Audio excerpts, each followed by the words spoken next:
Before you finish 2025, I would like you to test your intake system because, like I said yesterday, every single time I've invested in intake, it has paid off. So this first video is a quick 10-minute intake audit, and I'm going to give you a bunch of different ways that you can do your intake audit. But if you have nothing else, you have 10 minutes to do this. And what I want you to do is I want you to secret shop your firm.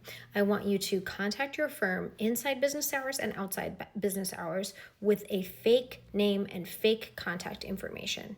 I want you to write down how many rings it takes for somebody to pick up and whether or not they picked up or whether or not it went to voicemail.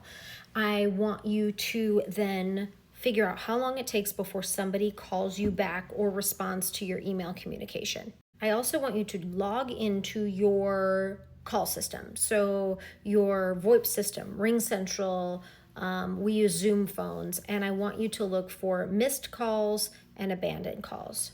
What percentage of your phone calls are going to voicemail and which percentage of your calls are abandoned because nobody picked up in time.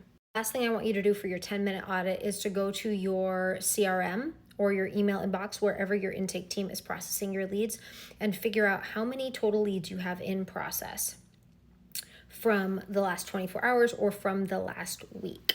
Look and see at least 5 leads when they contacted you and how long it took until somebody reached out to them.